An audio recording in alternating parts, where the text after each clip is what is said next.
know it's the end of the road. All right, what is going on, guys? It is Adam, aka Marf, and this is Marfoogle News. Today, we have a lot to go over, and of course, today they are talking about TikTok. There is a huge bill that's going forward, and again, we're actually going to get into some of the craziest stuff today, including face-off with the president and Netanyahu about what could start World War III. They're setting red lines, saying Rafah. It's really nuts. So we're going to give you the kind of the softer stuff right now. So if you are you don't like scary movies, then I will let you know before we get into the scary stuff. If you want to tune out, that is up to you. Again, TikTok bill heads to the House floor as Trump backs away from the ban. Oddly enough, Elon as well. And people are questioning why certain people are actually backing off of the ban. Now, a lot of folks are saying that this is about censorship. In fact, Thomas Massey, one of the representatives, said that this is about government censorship and not, of course, something about foreign adversaries. We actually looked over the bill, and it's kind of, oddly enough, it is pretty clear on that. It's very confusing because if you look at it, it really does look like it has set parameters as if it has to be a foreign adversaries. So again, we'll kind of hit the topic of both sides of that here in just a second, but the House is set on a vote on a bill that could effectively ban TikTok from American smartphones, potentially posing a dilemma for House Republicans as former President Donald Trump, who first tried to ban the app in 2020, backpedals from his position. The measure goes to the House floor after a 50-0 vote. That's another thing. Like the fact that just about a week ago, the prez said, oh, well, if I get a bill, I will sign it. Something does not sit right about this. Like, this is way too easy. TikTok is a big thing here. Obviously, I'm not a big fan of it, and I think it's totally ganda. But again, is this bill actually going to be, going strong against that, or is it something hidden entirely? It says the measure goes to the House floor after a 50-0 vote in the House Energy and Commerce Committee on March 7th, just 48 hours after the bill was introduced. So already it's like, boom, they're just getting it through.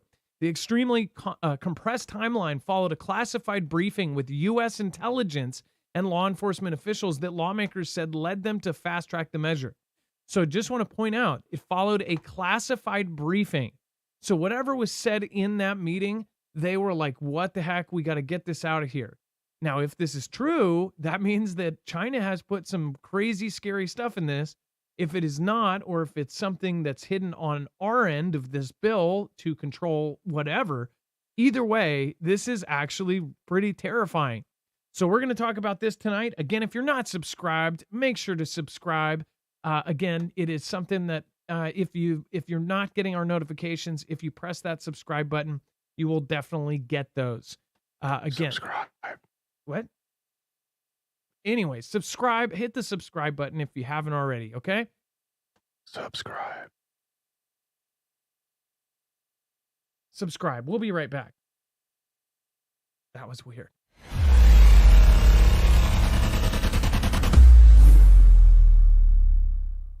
Nothing in this show should be considered legal, medical, or financial advice. The views of the callers can differ considerably and do not necessarily reflect my opinion, Dex's opinion, or anyone else who works with the show. You should always do your own research and consult with professionals. The internet is full of fake news, so please take everything with a grain of salt. If you have not already, it helps us out if you end up going through any of our affiliates, and it helps you out if you end up protecting yourself against cybercrime. NordVPN is one of the best and one of the easiest to use. If you do not have a virtual private network, it protects your IP address, which is your online identity, which actually connects to your real address and everything else.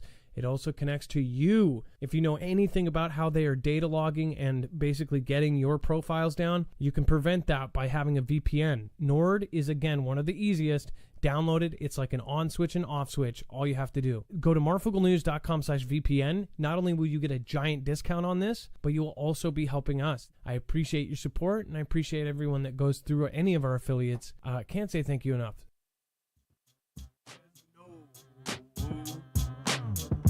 It's the end of the road of the world as we know. It's the end of the road.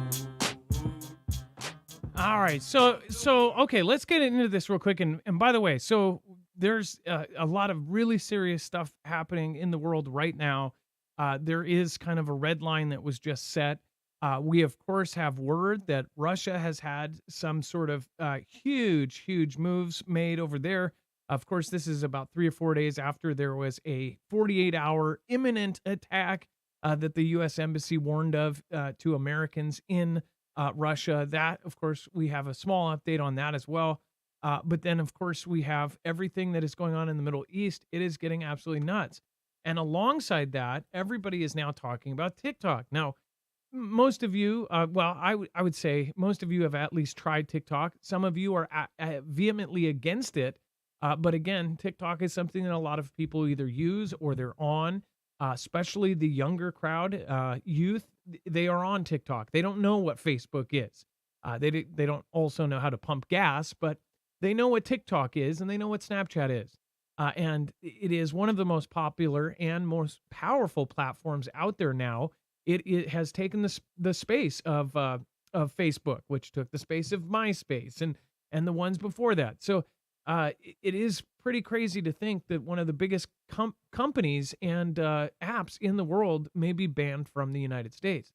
Now, Dex, as far as the tweet by Thomas Massey, Elon Musk, who does have a huge financial investment in China, he posted that and says, this isn't about, banning this foreign adversary. This is about government censorship. He is saying that it's about that. T-Man is also backing off of this, but we both went through the bill. And again, we went back and forth trying to figure out what they pointed out points in it. They even used quotes from that bill, but in the same quotes that they actually posted on their tweets, it specifically says foreign adversary. So how are they? I don't understand. I'm super confused on why people are super split on this.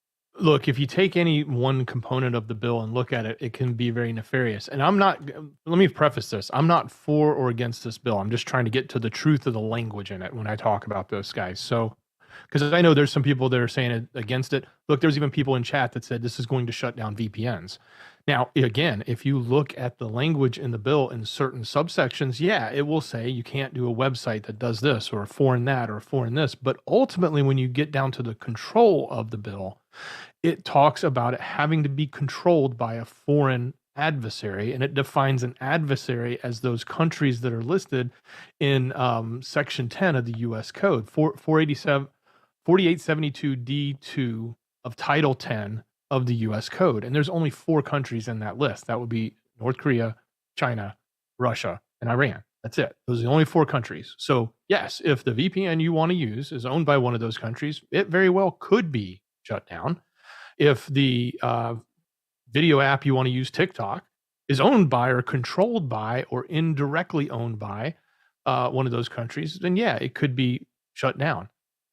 Those are absolutely can happen. But the fundamental component of the bill itself is that it has to meet the qualifications of being controlled by, and this is a quote, controlled by a foreign adversary. And foreign adversary is defined in the bill, not at the discretion of the president, by the bill only. The only way it can change is the Congress has to change it. So at least we have that. Now, does that mean it's not some form of censorship? Sure, it's saying that they have the right to shut down stuff coming from our adversaries.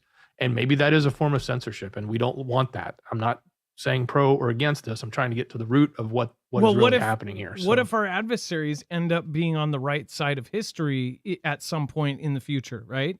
What exactly. if in the future we find out that something leaks and apparently leaders are corrupt and they're super bad and they're worse than any other country we're dealing with. But then all of a sudden, these other countries in 20 years end up being good countries or something. I don't know. Also, my worry was that could they just accuse of a regular person about this? And that's what people were also saying. Like, what if they say it's not Russia, China, Iran, it's not headquartered there, but then they accuse a person of being a spy or something like that from a country like that? So they accuse you of being a Russian bot, and then all of a sudden your app, your website is then taken down because they have labeled you as somebody who is doing their deeds. That was my concern, but is there something like that? I mean, this is legal jargon No, too. it comes down. Yeah, it is a lot of legal jargon. It comes down to three things defining this. One, the company being domiciled or headquartered as its principal place of business in one of those countries, one of those four countries we listed, or an entity or a person from one of those countries that owns a 20% stake. So if a Russian oligarch, let's say, owned a 25% stake of Twitter or X, okay, now it meets the category. Now, the third qualification is a person or being or entity of subject that's of the direct control of that foreign person or entity that is domiciled in one of those places. So if there is somebody who is in direct control of Wait. Xi Jinping or in direct control of someone else, now it has to meet that qualification.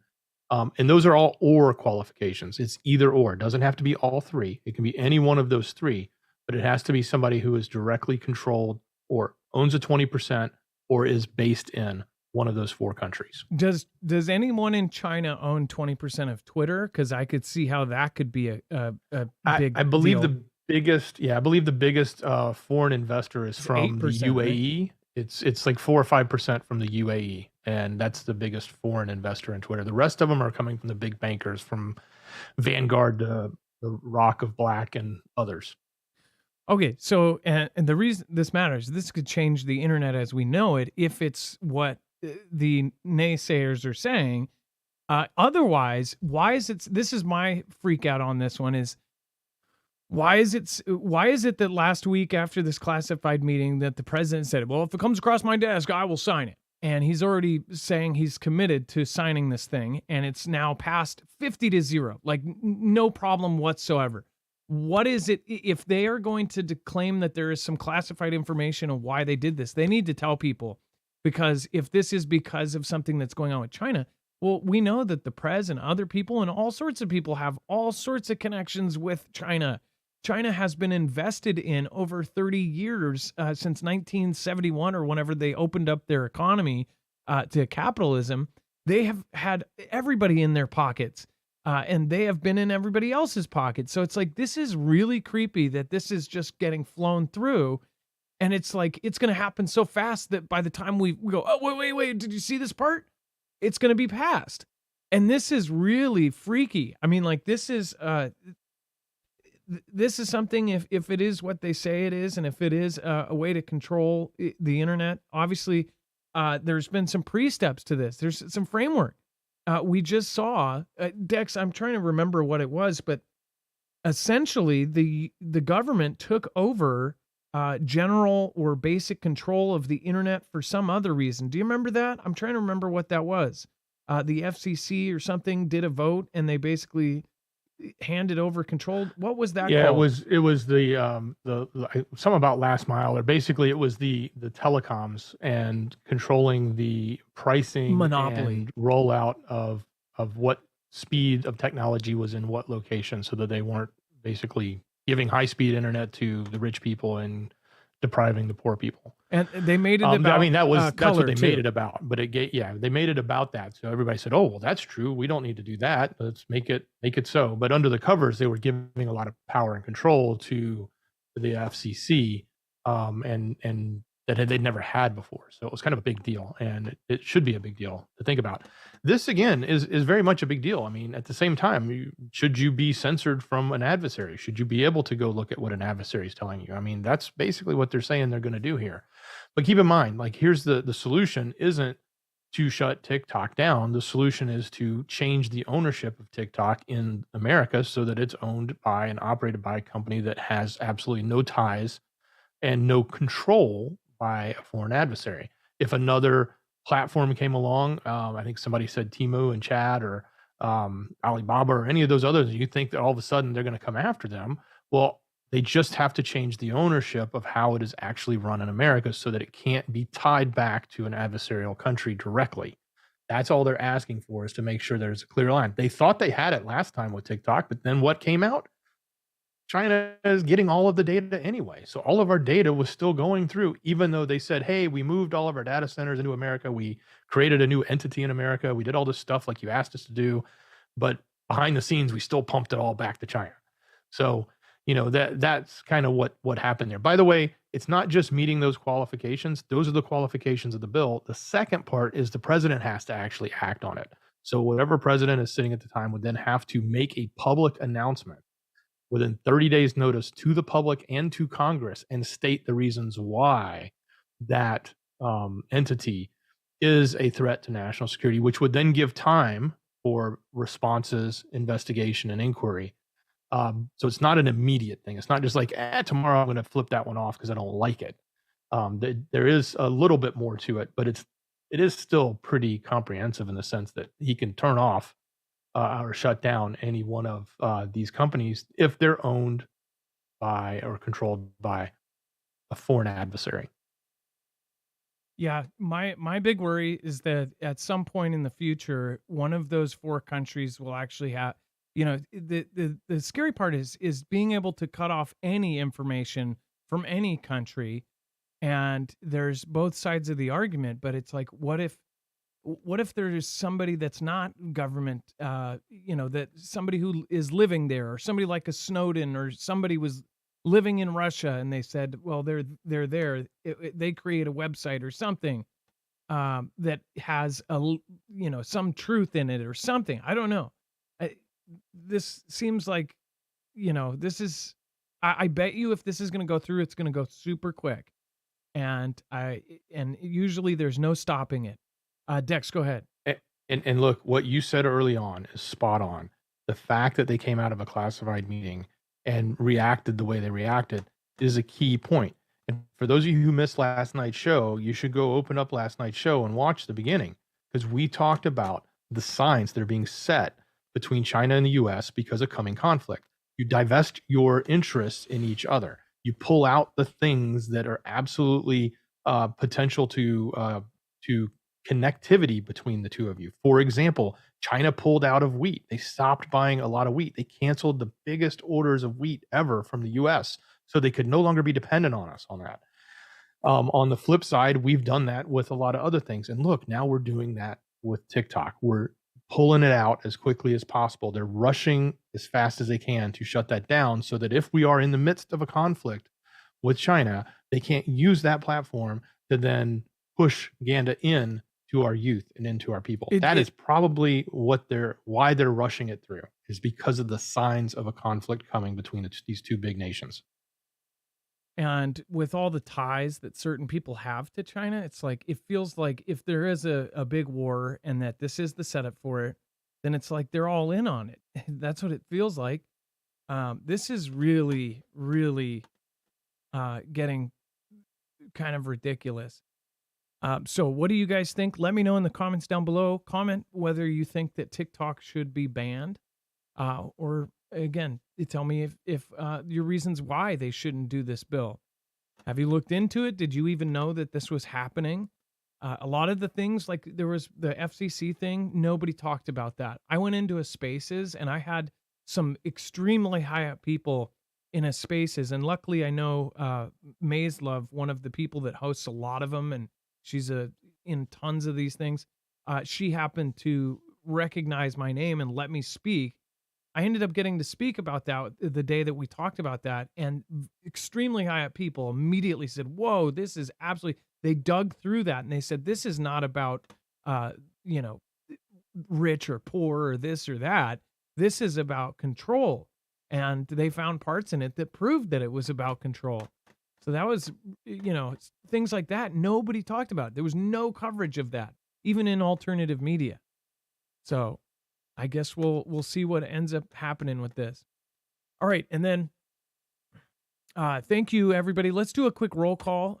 Actually, we'll do it after Florida. So Florida border agents placed on high alert for refugees following breakdown of order in Haiti. Dex, do you want to cover this one?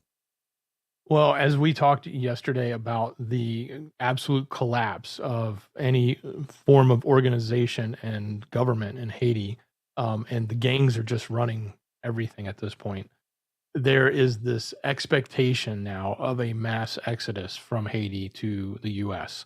And they are now, border agents are in Miami have been told to prepare for a wave of Haitians following the takeover by the gangs. The internal agency email leaked to the Post pointed out that it's unlikely Haitians who take to the sea and enter Florida illegally will be repatriated back to their home country given its instability. So that makes a lot of sense. Like if they come in saying, hey, we're worried, we want asylum, they pretty much have a very clean, clear case because of what is actually happening in their country. So if waves of 15, 20,000 people start coming in from Haiti, landing on the beaches in Miami and other locations in southern Florida, it's very unlikely they're just going to send them back. Jacob So called they're telling them this. to prepare for them. Jacob totally called this. Now the refugees from Haiti, and of course they've talked about how the cannibals are coming, right? The cannibals are coming. Literally, there are people there that have people on the menu. So he actually said, you know, oh, all of a sudden it's going to be an issue of the refugees coming, and people are going to be scared about people that have people on the menu, right? And now this, right? This is a clean cut case for asylum, and now we're going to get the Haitian refugees, and everybody will be scared, right? So that was a clean call by Jacob. All right, let's go over to the chat, and thank you everybody that has already made it. I appreciate everybody that's already here. Looks like we have B. Blake, Shadow Cat, 1954. See her here thinks is more brains. Or more brains. Smoke and Swamp Outdoors, Florida Man versus Cannibals. Florida Man. Yeah, I can see the headlines now. We'll start out. Florida Man. They actually made a movie. I just saw that on, I don't know if it was Prime or something else, but it was called Florida Man. If you look up Florida Man, you'll find 10 billion articles, and it's always something wild. And then Central Kentucky, thank you. What's going on, KY Widow? We've got Hydra Sailor. What is happening? Nice to see you. Let's do just a general state or province. Hillsboro, Oregon. We've got Chewy Weather. Central Texas in the house. Ryan M. We've got Briar Patch. We've got South Carolina in the house. Janet Music. Thank you. Thank you for being here. Irene Gangler. Look at everything that's happening. Can this really be on accident? I didn't see the last word of that. Dang it.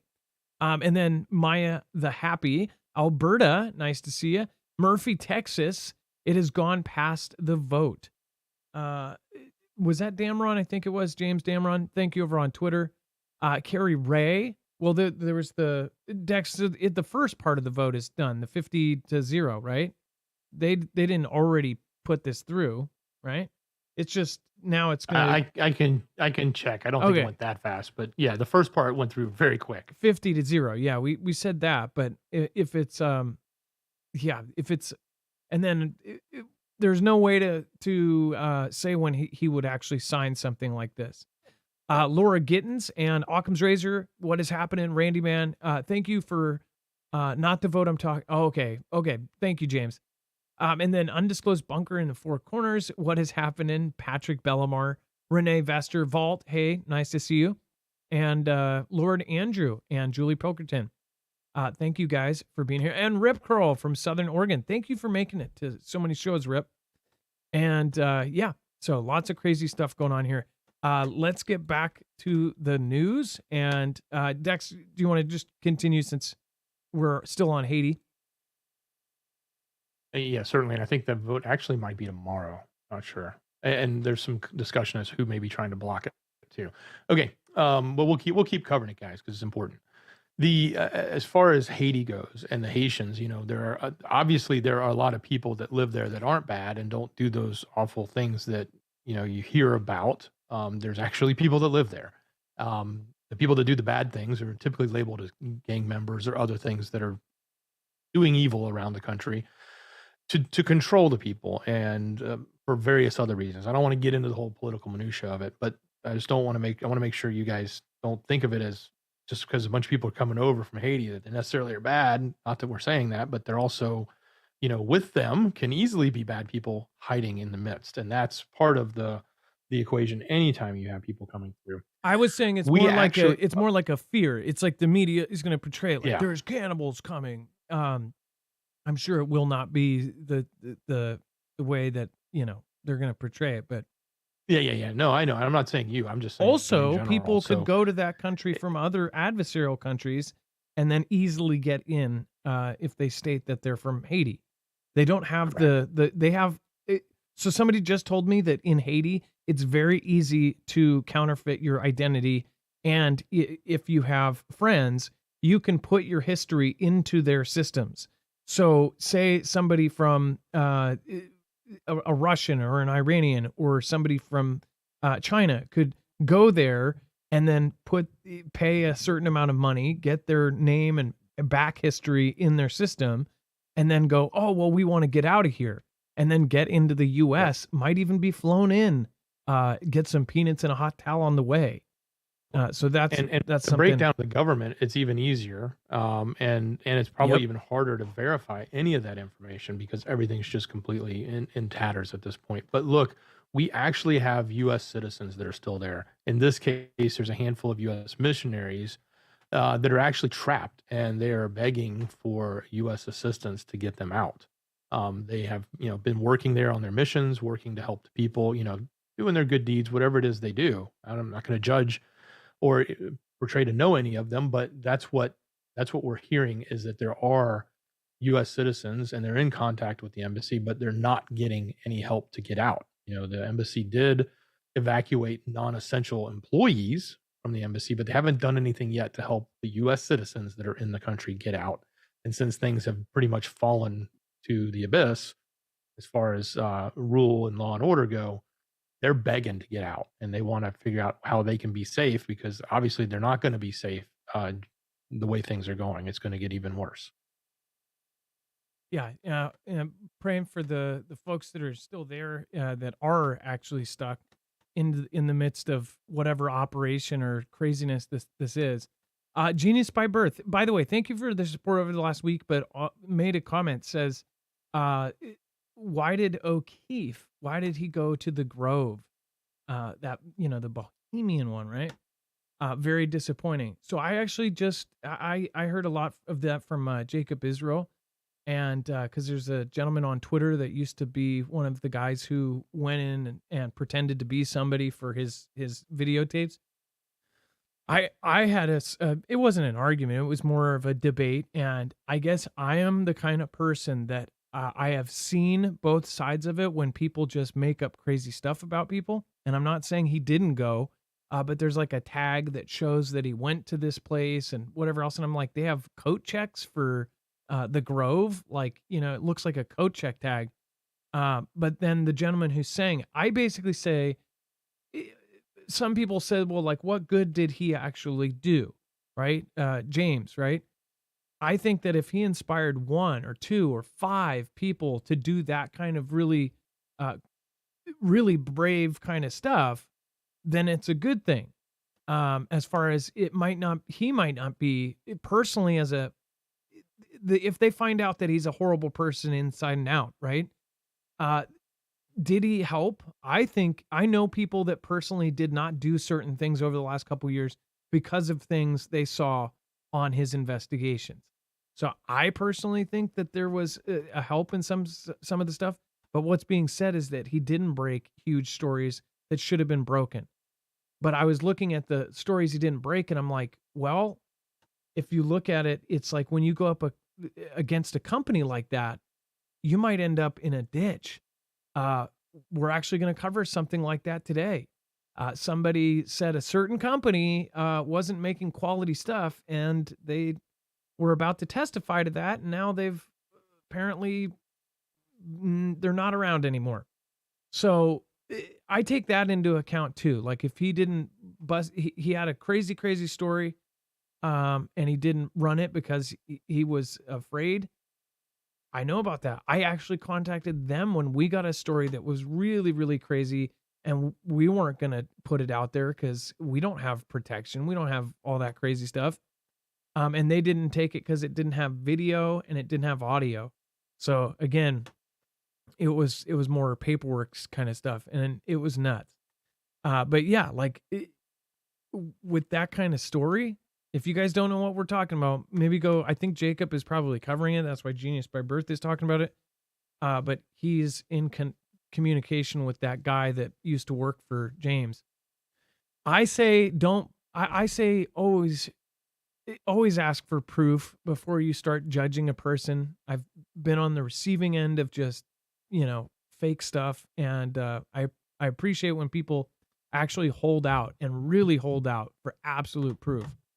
And then Wendy J, thank you for being here. Vault and everybody else that just popped in. And remember, if you can, make sure to hit that subscribe button. Again, that subscribe button is right below the video. And now we're going to go over to EMP Shield. Make sure to go check it out. Subscribe. That is so weird. Every time I say subscribe, it's like there's some mystery whisper there. Subscribe. Okay, you guys hear that too, right? Weird. Hopefully that's not like subliminal messaging or something. And then, of course, go over and check out EMP Shield. This is a device that can protect you not only against EMP. So if we do have an adversarial attack from Russia, China, Iran, any of those, if they do an EMP to our country, it could knock down our grid. This will actually protect whatever you end up putting it on, from your car, truck, motorcycle, boat, ham radio, your generators, your home. They have a device for pretty much anything that you want to get protected. And it's very easy to attach. This can be wired into your car in less than 10 minutes. Red to red on your battery, black to black on your battery, green to ground or a part of your frame. And then you just bolt it into an open spot in your engine block, and then boom, you're done. So go over to marfooglenews.com/EMP to save $50 off and support us. We are completely on our own, and we have had our fair share of battles. So thank you guys for sharing us out. Thank you for, of course, subscribing. I appreciate that. And sharing us with other folks. All right. And then, okay, so there's a lot of things popping off right now. Dex, let's go into Hezbollah and Lebanon. Yeah. So the what's happening in the Middle East, everything is sort of building to this big point. And we're going to talk through it as we go through a couple of these articles about, what's potentially coming and what may happen. Now, what we're seeing here with the recent launching of 100 rockets into Israel from Hezbollah in Lebanon could be the start of that. I don't say the start. This has been ongoing, but it's the escalation of that. Probably the better way of thinking of it. It was significant. It was significant enough that they retaliated. It's significant enough that it's a much larger scale than they've seen before. Now, I will remind everyone that it was said a couple weeks ago that Iran had gave Hezbollah the go-ahead to do this should Israel go forward with the efforts they're talking about doing on Rafah. So, and it's not just this attack, it's in general the complete attack, meaning bring on a front from the north and head down. So that would be the major escalation that takes this to the new level. That's at least what's been said. Now, is this a sign of that happening? I'm not sure. We're just reporting what's going on. We're talking about it. We also have what's going on between the two leaders that are supporting, one being the US, that's paying for it, and the other being Israel, that's actually performing, and it's their country, their state that they're managing, and they're taking care of the security issue that they're dealing with. So there's some tension now between those two that are also playing into this. So this, and oh, by the way, let's not forget even Egypt, who is an ally of the US, also has a peace relationship with Israel, also sits at the border there, has lined up troops on the border, has claimed that they don't want to see this progress from Israel happen, and they have their own issues with what may or may not be the outcome of that. So tension, needless to say, is building everywhere, and there's a lot of people that have varying sides they want to take on this, and that's fine. I mean, you've got your position, take it, but understand what cost it comes at, and what is happening, and what is really being driven here from all the different angles. And that's what we're trying to talk about here. What is everybody saying from the different sides? And I'm not an expert on Middle East politics, so I'll try to keep this as simple as I possibly can. I get a super just my I guess BS meter goes off when I see that. Of course, they pushed this in the beginning. Now all of a sudden, all of media, it's just like it was coordinated that everybody was putting out a either or message about this. Even memes showing lists of celebrities, which side they're on. Like it's like teams, like, oh, I'm rooting for the Chiefs, I'm rooting for the Jets. Like it was pushed so uniformly across the world, the same message, and it's like the U.S. government was vouching for the side that a lot of these places in the world had hundreds of thousands of people turn out and protest against, because they're seeing all of this video that's coming out. It's kind of crazy, by the way. I just want to point out, like the timing of Sora coming out and how realistic the videos are from Sora. And then you think of say these videos may be real, but in 5 years from now, anything like this, you could sway the public opinion of something if you show videos from something that's generated by AI that's indistinguishable from a real video. Very soon, we have to make a giant change in the way that our world is run, especially, speaking of running things uniformly, sorry about that. Just keeping you guys on your toes. That was for the people that didn't subscribe. But as far as with this goes, everybody was across the planet has been told this, one side or the other thing. In very soon, we're going to have to change the way that things are working. So I feel like there's a major change that's happening right now. And this has a huge part in World War III and everything resetting. Like this, it seems like everything is going along planned. Now JB is saying that he's, totally against them going into Rafah, and he's setting red lines. It's actually saying that President JB and Israel Prime Minister Benjamin Netanyahu laid out contradictory red lines about the conflict in Gaza in recent days that could put them on a collision course if Israel invades Rafah in the southern strip in the next few weeks. And again, Netanyahu is saying we're going to, that there is no, they're not going to take no for an answer. They're going to do this. The whole Middle East is about to flame up. And if people think that this is just going to go to bed, that everybody's going to talk and talk this out, that's not how the Middle East works. They launch missiles over there. They don't get on the phone, get on the horn and say, I'm sorry, you guys are right.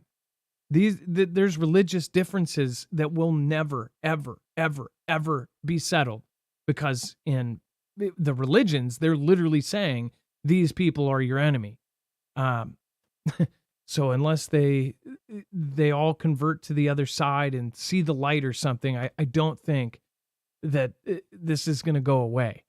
And if it doesn't go away, if these red lines are set and we actually follow up on this, what does this mean? I guess, Dex, if he sets a red line, what is he going to do?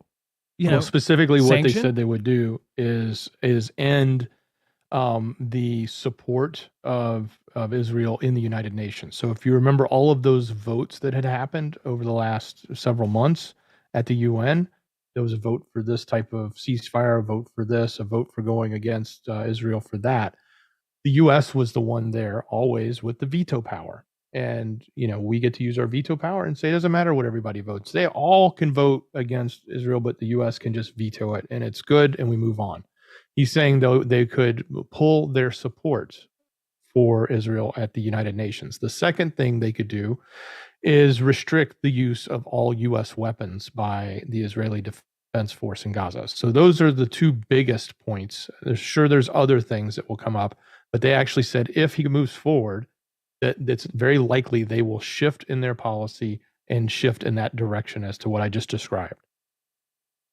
And again, one of the quotes by Netanyahu says, not going into Rafah would be equivalent to the Allied forces in World War II not going into Berlin, the last Nazi stronghold in Germany, and leaving a quarter of the Nazi army in place. That was a direct piece from Netanyahu. So that's what he is saying on his side.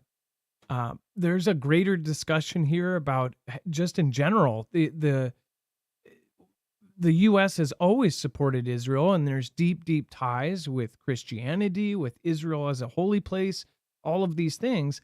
And it seems over the last 10 years, one thing that has definitely happened is that a lot of this is getting torn apart about it, just in general.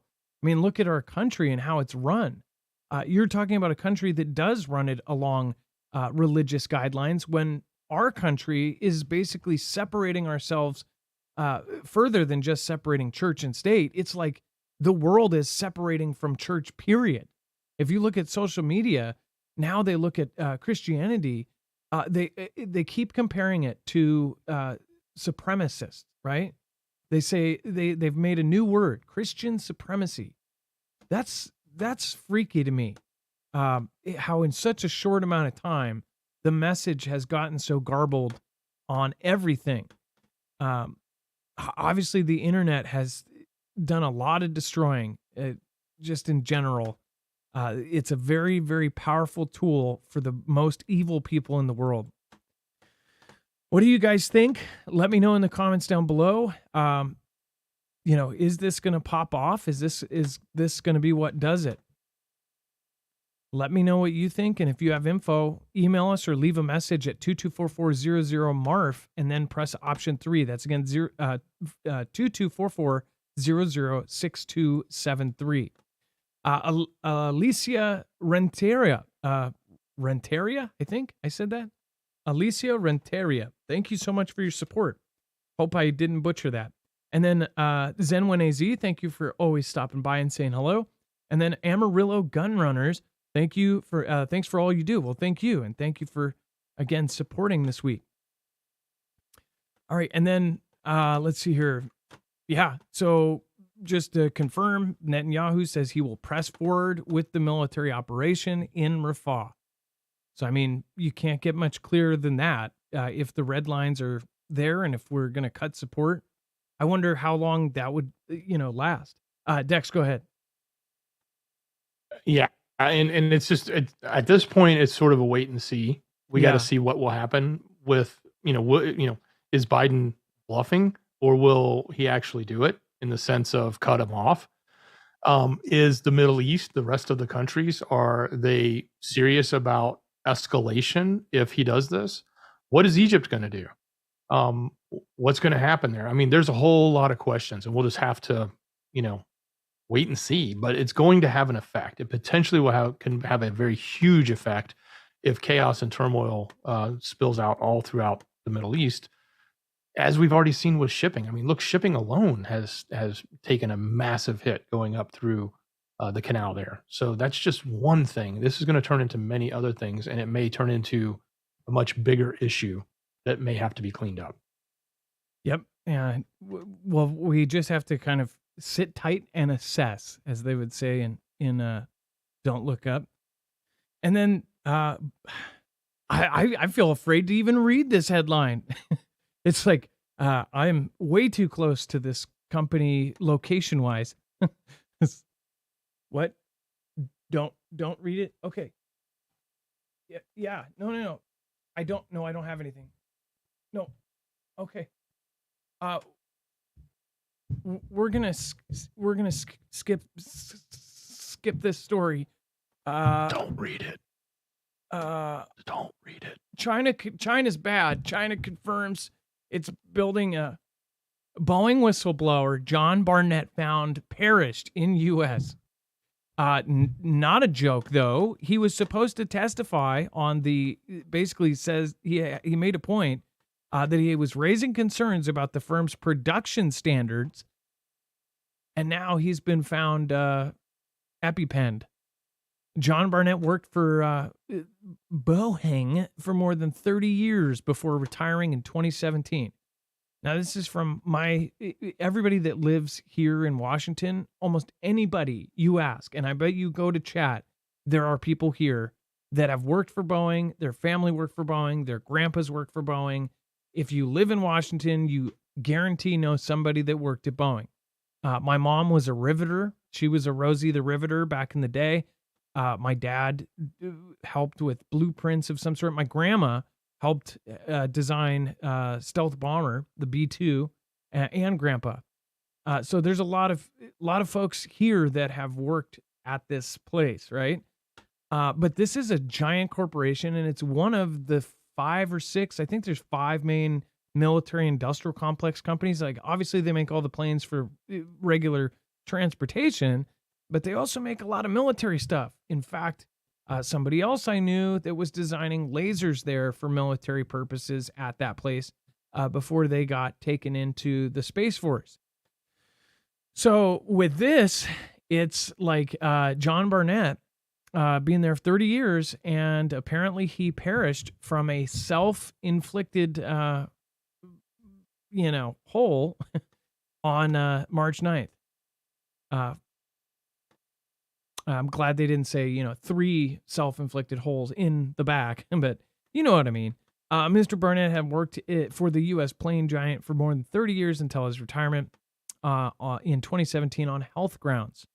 In 2010, he worked as a quality manager at North Charleston plant, making 787 Dreamliners, a state-of-the-art airliner, mainly on long-haul routes, used deliberately fitting substandard parts to aircraft on the production line. This is what he's claiming. He also said that he uncovered serious problems with oxygen systems, which could mean 1 in 4 breathing masks would not work in an emergency. These are just his claims. They're alleged, right? They're alleged. This guy was okay.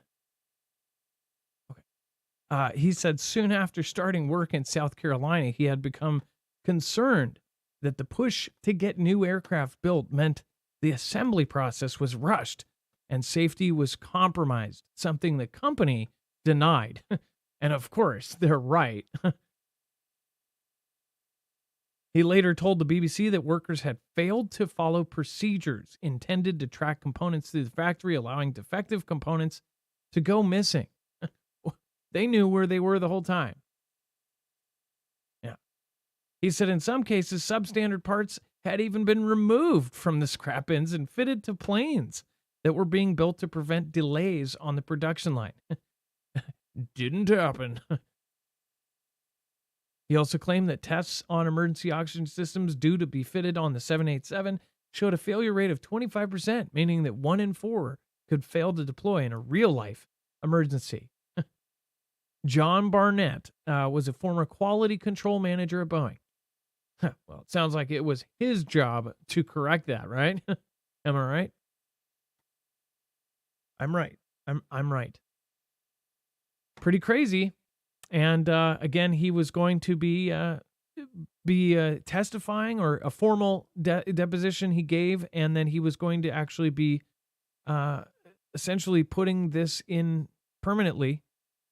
And he was subsequently found perished in his truck in a hotel car park. Sounds really normal. So be that as you will. This is why these big companies, they're very friendly. They don't have any problems. Boeing's tight ship. They run it super well.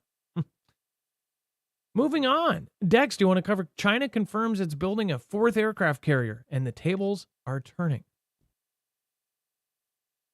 Certainly. So yes, it's kind of a wink and a nod, as they call it, but everybody in China, as far as the media is saying, oh yeah, this is confirmation. So they're, reportedly building a 4th aircraft carrier, making it the 2nd largest carrier powered behind the US, obviously.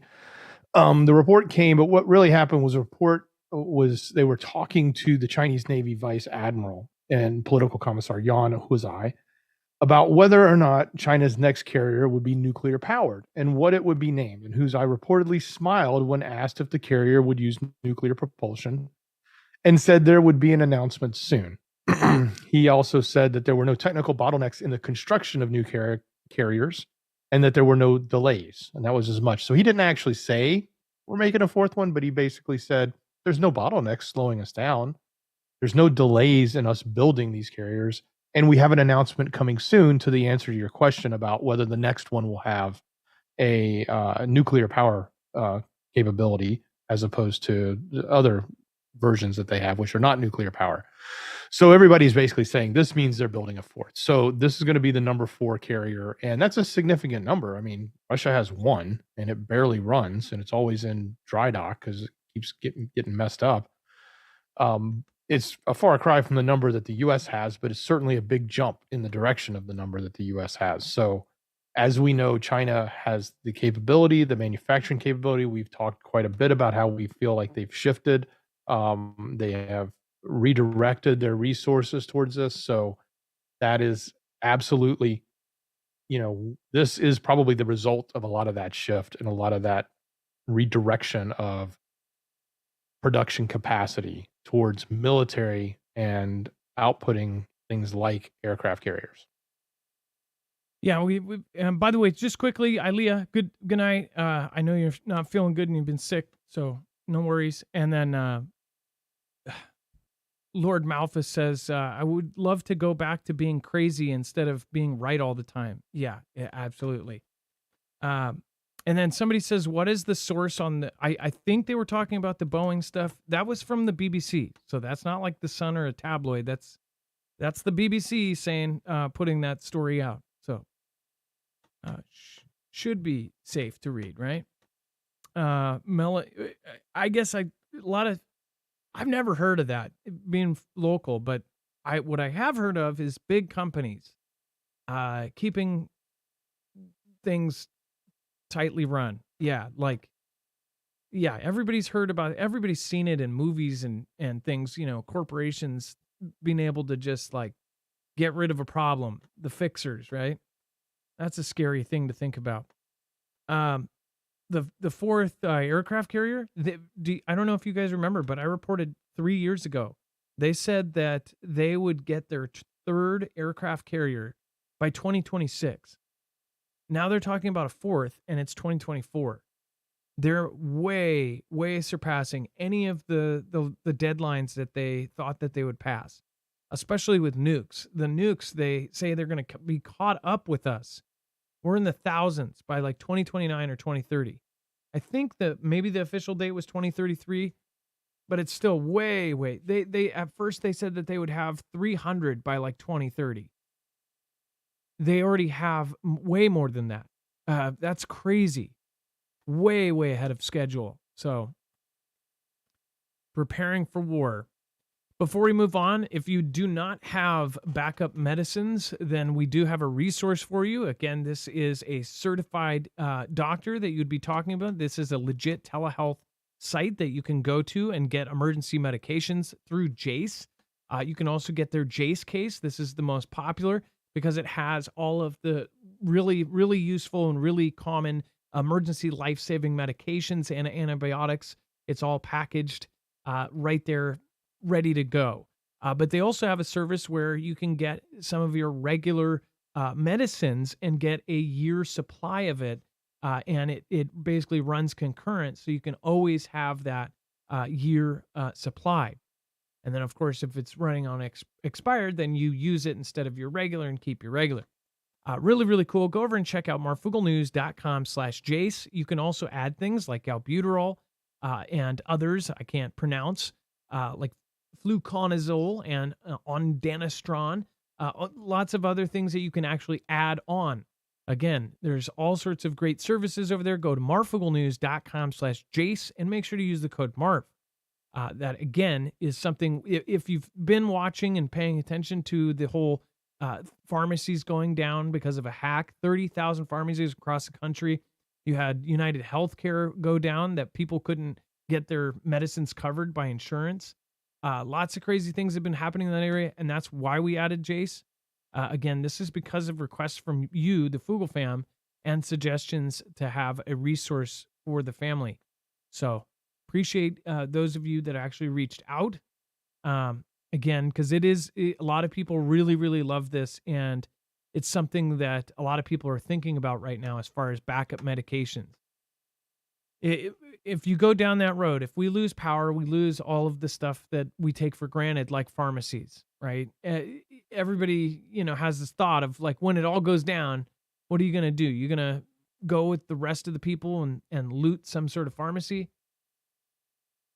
That will be your option. If it really does happen, I mean, what else are you going to do unless you have it backed up? So that's why this exists, and it's really, really awesome. So again, that's marfooglenews.com/Jase, Jase. And then JB wants to cut a submarine, and top Dems are even unhappy.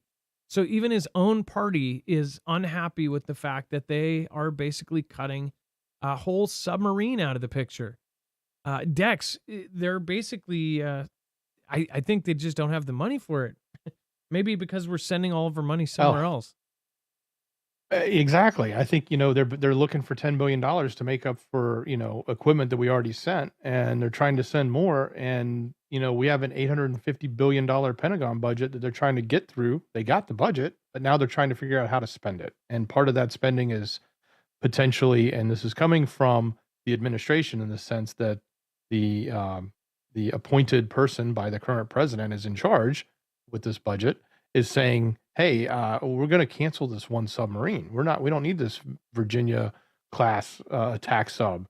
So they're going to cancel it. And that is a big concern for a lot of people, probably on all sides. The article is obviously written from the perspective of his own political side. And I don't like to get into politics of it. Let's just look at it from a military point of view, and just how we look at this from being ready as a nation.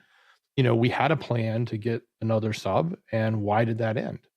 They're also, we have the AUKUS pact to develop nuclear power subs for Australia. We have to deal with that. And we're going to see the U.S. sell 2 of our attack subs to Australia in the 2030s, and that'll require more sub production. But here we are, we're going to cancel one of the subs now. So was that going to make us fall even further behind? We're behind in all these munitions that we can't get replaced. We're behind in all these other things that we've been giving away. How much further in the hole are we getting? And oh, by the way, $850 billion budget is probably the biggest budget ever. Yeah, and we can't What now? We can't afford to do a submarine. I want to make a point. There's a really good comment, because it's a good statement. Says if SHTF happens, Jace won't be around. That's why. And somebody else said something about the FDA. They tried to go through it, and they wouldn't do more than 3 months on their medication. You have to learn from them, but certain medications, like pain stuff, they don't do. You can't do that through a service like that. But the whole point of having, you don't need Jace if SHTF happens, because in that side service, which you have to figure out if they can do your medicine, they give you a certain supply. So you'll have that supply, today. And if something happens tomorrow, you'll have a year or 3 months or whatever the limit would be on whatever your medicine is. Some are really restricted, and they're, scheduled things that you can't do. But a lot of simple stuff and a lot of antibiotics and things, normal things, you can get. Go ahead, Dex. Yeah, I was going to say, just for example, if you got a 1 year supply of a daily med that you're using, you still get your regular prescription from your doctor. Yeah. All you do is take that and put it at the end, and you rotate the next one in. And if you continuously do that from that point forward, you will always be sitting with a 1 year supply that is in rotation, so nothing goes bad. Yep. That's the whole idea about emergency planning for this, is you do that rotation, whether it's 3 months, 6 months, or a year, depending on what you can get approved or what you want to do.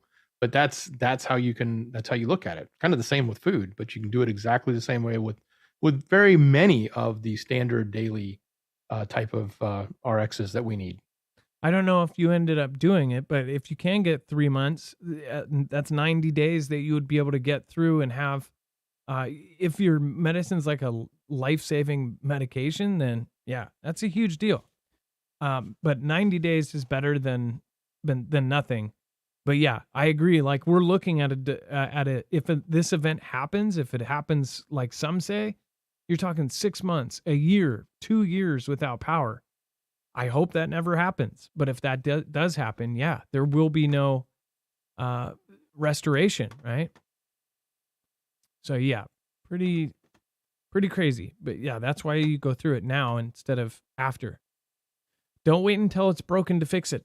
And then UK, a 10-foot mysterious metal monolith appears on remote hill, baffling locals. So we actually have, we have an image here, and this is, you guarantee that this is probably some internet YouTubers or something that made this. But every time these things happen, people think, well, did an alien leave it there? But after the last monoliths and everybody knows it's somebody, like, I guess I kind of don't get why people do this. I do. Because they know it's going to be covered, right? So last time this happened, and who knows, maybe there's a secret theory. Maybe they took the responsibility for it. Maybe the government paid those YouTubers to fake like they did it, because it was actually a UFO that made these pillars, or the pillars came out of Earth because Unicron is about to eat us. I don't know. But what I do know is it gets coverage every time this happens. So whoever did the steel work for this did a pretty good job, actually. This monolith, right? Last time this popped up a few years back, we covered this. At first, they didn't know who did it. They didn't know who made it, right? So a mysterious monolith, and these things are like permanent structure type things. Usually they make it look like, this thing must have taken time, or that it just appeared out of nowhere. But usually, obviously we saw the process on the last one because the people videotaped it. But they actually, put these up, and they'll put them in the middle of nowhere. Or they'll put them somewhere where it's like, whoa, what the heck is that? And then people thought that they were aliens. But with this, it's, I guess I automatically assume that this is somebody doing a PR stunt at this point. But I guess it's always in the back of our heads, like, maybe it's not. But I highly doubt it. They didn't make it look different or anything. They made it look exactly like the last monoliths. Dex, go ahead. Yeah. So speaking of PR stunts, there was one done. Oh, I can't. It was in Turkey. After a monolith perplexingly appeared in Turkey in 2021, was a governmental stunt launched ahead of the space program announcement. So that was actually done by design. There was one in 2020 in Utah and California that came out from a group called The Most Famous Artist, who claimed it after the fact. But yeah, they don't know who this one's from. They don't know if somebody put this. There's a very funny picture at the bottom, though. I don't know if you saw it. There was one in 2020 or I don't know when the date was on this one, but it was Not in Banksy. Somerset, England, and they put on there "Not Banksy." Yeah. Well, so multiple people have done this, by the way. This is, I think, another piece said that this is probably the 8th or 9th group that's done this, or people that have done this. So there's been a lot of these over the last like 4 or 5 years. So if somebody else might be talking about another one that I don't know about. So did Banksy do this too? I don't remember the Banksy did it. Yeah, I don't remember him doing that, or them doing this. Yeah, but I do know there was those guys that documented it on their YouTube. But yeah, do you think it's aliens, or do you think it's Banksy? Who do you think it is? Let me know in the comments down below. And then U.S. preparing new weapons package for Ukraine, officials say. Even though we can't pay for our own submarines and we have a $10 billion deficit that they're trying to figure out because we already gave weapons, they're already figuring out how to give more. The United States is preparing new military aid package for Ukraine that could be worth as much as $400 million. Two U.S. officials told Reuters on Tuesday, the first such move in months, as additional funds for Kiev remain blocked by Republican leaders in Congress. The official, speaking on condition of anonymity, said in an announcement was expected later on Tuesday. One of the officials said that the funding for this package from credits refunded to the Pentagon for recent purchases and is expected to contain artillery. The U.S. Army, in particular, has been making huge purchases of munitions and vehicles to replenish stocks sent to Ukraine. Yeah. There's Credits? Yeah, exactly. Shouldn't that pay the bill for what we need to replenish? I don't get this. It makes no sense. Should at least go towards a sub. Yeah, it's like, what the hell are they doing? you got, and of course, when something goes down, we're not going to have the appropriate defenses up. And then pro-Ukraine insurgents claim Russian village vowed to march on Moscow. So this is after the 48-hour warning, right? They actually had this, the U.S. Embassy put out on Friday, I believe it was. Yeah, it was last Friday. They put out a warning to Americans in Russia to actually to avoid large gatherings. And that was because they said that there was an imminent attack. Now, Ukraine-aligned rebel Russian units fighting their way across the shared border aim to, quote, march on Moscow. One volunteer has told Newsweek from close to the shifting point or front line, probably shifting in the way of towards Ukraine. Alexei Baranovsky, a volunteer of the Freedom of Russia Legion who goes by the call sign Ludik, said Tuesday's operation was already led to the capture of a Russian village close to the Ukraine border. Says, quote, I can confirm that the special liberating operation was launched today with United Forces of Ukraine's Russian volunteer units crossing the border together. Baranovsky said, as we speak, clashes are ongoing near the borders of Belgorod and Kursk oblasts, with our groups recently holding the initiative. Cross-border raids are not a new development in the war. Russian rebels staged several such operations in 2023, forcing the evacuations of thousands of residents in border areas and prompting multi-week battle with Russian forces before withdrawing back into Ukraine.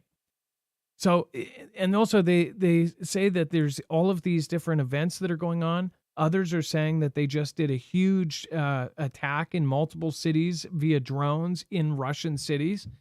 So I wonder, as far as that warning that went out to the Americans, is it because they are, and by the way, this is the last 2 weeks, they've talked about how NATO is already in Ukraine. NATO is already helping Ukraine.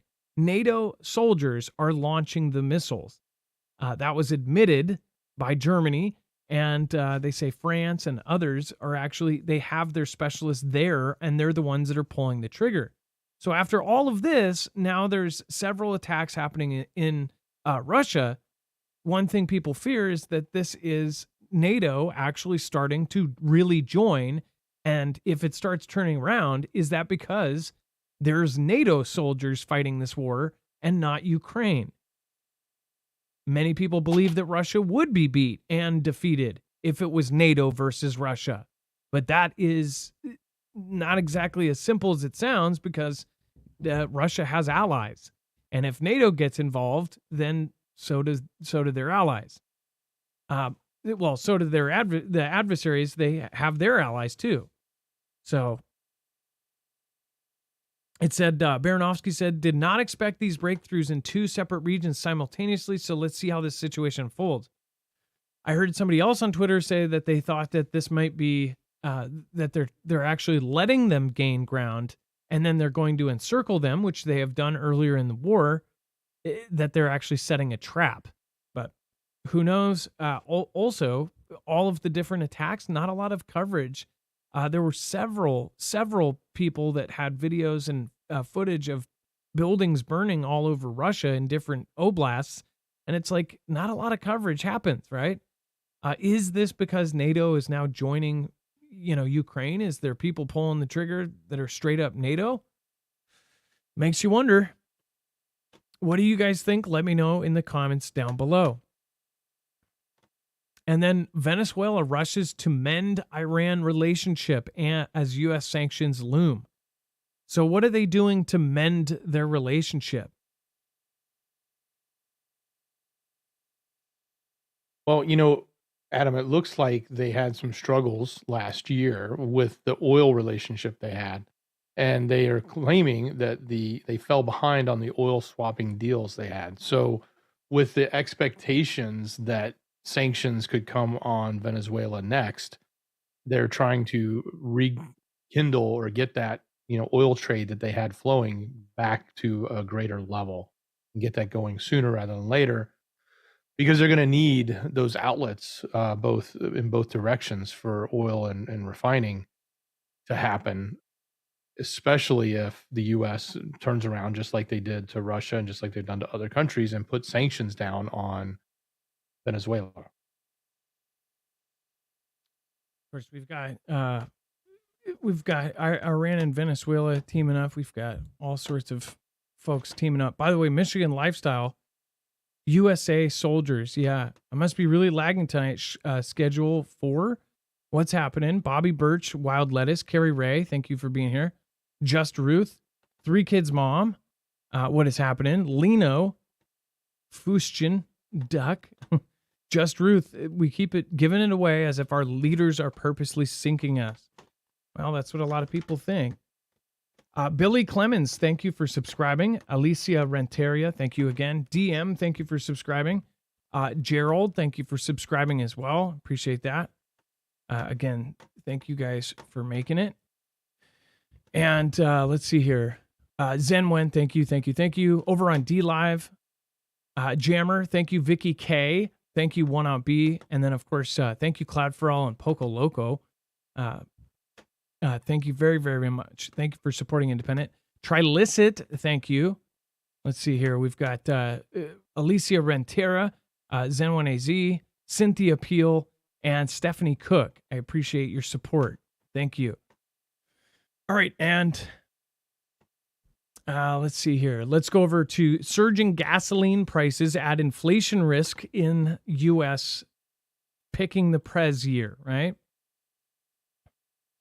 They said that disruptions on the world's major trade routes, refinery closures, and resurgent demand are pushing up global fuel prices and making forecasts difficult in the run-up to the presidential selection. It says in which inflation will be a key issue. Increases in the 2 most consumed fuels are outpacing those for crude oil in some of the world's most important markets.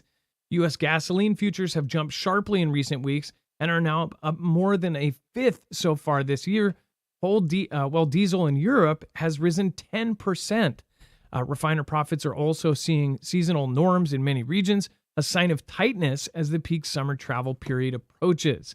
Interruptions to fuel production, a combination of scheduled work, unplanned outages, and drone attacks on Russian facilities, some of which I believe that just happened over the last couple of days, have been lifting prices. They've come on top of higher shipping costs caused by Houthi attacks in the Red Sea and drought at the Panama Canal, as well as the supply chain ructions spurred on by Western sanctions by the Kremlin. And while more than 1 million barrels a day of new refining capacity is set to come online this year, these projects are notoriously prone to delays. The various moving parts are making it tough to forecast how much fuel will be available in a year where global oil demand is set to break another record, and voters in the world's largest economy will head to the polls.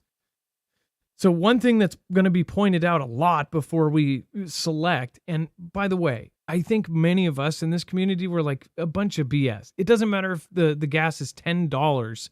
Most people are not going to go to the polls and select a certain person, at least not here, right? But I guess if gas is $10 by the time we get to the polls, it's going to heavily affect it. But they're saying that a lot of this is because of the conflict and a lot of the supply chain, things that are happening in the Red Sea. Obviously, with what is happening right now, prices are going to go up. So I wonder what's going to happen and what they're actually going to do for gas prices before the end. And I wonder, they say it's tough to forecast, but I bet they're going to do some sort of magic move to make gas cheap before the vote. But that's assuming that they actually care if you go and put your ballot in anyways. Some of us believe that even if you didn't, they probably would for you. So, Dex, where do you think gas will be by November? I'm guessing it's going to go down. I bet it will. $1 it will cheaper. It will in November because we'll be coming out of the summer. The summer's always the highest. So it's going to go up. We're going to watch it go up into the summer. They're going to talk about it. The big question is, will there be any effects that cause it to go higher than just the usual demand that drives the price up? There's always a demand in the summer that drives the price up. And is there something bigger, like the fact that they're having a hard time getting through the Panama Canal, the fact that they're having a hard time getting through, into the Red Sea with all the attacks, all those different things are slowing down just the plain old distribution, let alone, any other things that are happening. So if we see more of these events that can disrupt the flow of it, the price is certainly going to go up. But just as normal coming out of the summer, it will go down because the usage goes down. Well, we'll see. I know a lot of people are killed by that, and then the price of groceries. Bad Apple Media. Hey, what's going on, man? By the way, I don't see your comment on one side, but I do see it on that other. I'm gonna build a secure compound with cash from both of my lawsuits from the time that I was gang stalked by Fugel haters, Joplin County, Michigan. Thank you, BAM or Bad Apple Media. Thank you for doing that, and I appreciate that. And then thank you for supporting. I appreciate you guys. I appreciate any creator that supports another creator. And let's see here. Steve, thank you so much for subscribing. And thank you, Dylan. Thank you for supporting over on DLive. I appreciate that. Speaking of DLive, thank you guys, Vicky K, Skyhouse, Carrie Ray, Jammer1, Juxcoot, Kimbria, thank you. And Chance, thank you for modding over there. Speaking of which, don't forget, make sure to go check out marfugglenews.com/friends. You can find all of our mods from Bones, Chance, CJ Blaze, Jammer1, Lisa Hall, which I haven't seen in so long. I hope you're doing okay wherever you are, Lisa. And then Ripcrow Readiness, RJL Harris, Ilea, which was sick tonight. Thank you, Trinity, Red or Blue Pill. And then, of course, Wages World. Check out what is going on with the solar events over there. He is covering all of that, and it's getting really, really bad. No exaggeration. Obviously, we expected that because it's solar cycle 25. Out of Romania, Andrew Tate could be extradited. So this is another one where, so last time they arrested him, now people have all of their thoughts about the guy personally, about Andrew Tate. Not going to get into that. Obviously, I was talking about, me and Jacob were talking about James, about what's all the stuff coming out about that. And also mentioned was Andrew Tate. If you watch Jacob's videos, you probably know his opinion of Mr. Tate. I'm not a fan of Andrew Tate. I neither think either way. But I do find it, extremely suspicious that they put him away for 3 months and they didn't have actual solid proof. And people go, oh, they read articles that say that they did. Well, they let him go. They've been out for months and months and months. If you actually look at the docket and the stuff that was published in other countries, they didn't have much. They have the people and the accusers, whatever else. My point is, I guess for any time, I hope to see absolute proof of something before making a judgment. Now, there are things as a personal person, there are videos of him saying stuff that absolutely makes him not a good person. So, but are they guilty of what they say they're guilty of? And they probably are. But I guess I'm somebody who is like, you have to have proof to put somebody in jail for something. And you can't just say that they did something without proof. Last time they held them for like 90 days. Now they're going to be extradited to the UK. And somebody might be an enemy of media in the state. We saw like Russell Brand had, the UK basically did this thing to try to get him, demonetized in a lot of ways. Basically he's, said too much, whatever else. They basically said he's full of info and we want him not to be making money on the platform. That, of course, that kind of faded away too, right? Well, as far as this goes, UK has really strict rules now. If you live in the UK, you already know about this, about internet stuff. And I was thinking, man, maybe it's because of something they said online and, now they have laws against it or something. But they say that there's more stuff going on there. It says the brothers were detained Monday evening for up to 24 hours while the Bucharest Court of Appeal decided whether or not to execute the warrants. It said the court decided Tuesday to grant the extradition. This is hard to do. To extradite somebody that fast, that tells me that these guys, they don't like them at all. But only the Romanian legal proceedings are finished. According to the Associated Press, the court also ordered them to be released immediately. The two brothers were indicted by Romanian officials in June of 2023 on charges of the R word, human, of course, traffic, forming a criminal gang to exploit women, which I think the last part, they most definitely have proof of that. They were released from house arrest on August 2023 while awaiting trial. The brothers face allegations of aggression dating back to 2012, 2015. But they're saying, they say they categorically reject all charges and express profound disappointment that such serious allegations are being resurrected without substantial new evidence. Well, I guess we'll see. This is going to be a big debate in social media and stuff.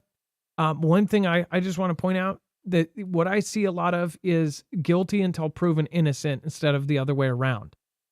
I take myself out of like personal opinion and all of that. Do they have the absolute proof to put them away? If they do, good for them. Take two extremely nasty people off the street, right?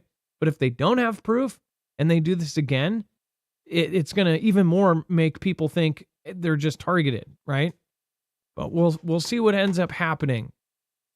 What do you guys think of the Tate brothers? Are you a fan of the Tate brothers? Do you hate the Tate brothers? What do you guys think? Comment down below what you think of Andrew and Tristan Tate.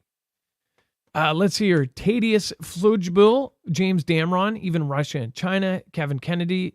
By the way, I said, before seeing some older videos that Jacob showed me, I actually didn't know some of the things that Andrew and Tristan said. Because in my opinion, from what I publicly saw, I said, man, they're just making up a bunch of stuff. I've just seen person after person get attacked, though, by this system that anybody that speaks up against it gets hit with stuff. They get hit with drama. They get hit with this. They get hit with that. So do you guys agree? Do you disagree? Let me know in the comments down below. Anyone who gets airtime like they are most likely controlled. Nick Roth. That's what they're saying about James too. Thing is it's like, I guess, I think people should have absolute proof before they say that. Either way, you get accused of it. Everybody gets accused of something on the internet, and it's, it gets crazy. All right. And again, make sure to go check out Energy if you haven't already. You can, of course, our recommendation for a solar generator is the Tactical. It's silent. Nobody's going to know you have it. And of course, it's expandable and modular. Go to marfugglenews.com/energy, INERGY, and make sure to use the code Marfoogle. Dex, thank you so much for helping today. I thank you for all you do. Much love. Great job, brother. Subscribe. And subscribe. Make sure to subscribe if you haven't already. And of course, stay tuned to Marfoogle News tomorrow, our sister channel. I appreciate all of you guys that have been here for a very long time. Thank you, thank you, thank you. Share us out. That would be the nicest thing that you guys could do. Especially, it's very, very hard for independent media, let alone news, to get out anymore. So thank you guys. We really, really appreciate you. Thank you. Much love. Be safe. Be prepared. And Marf out. It is now time for the shoutro. It's not an outro. It's not a shout out. It's a shoutro.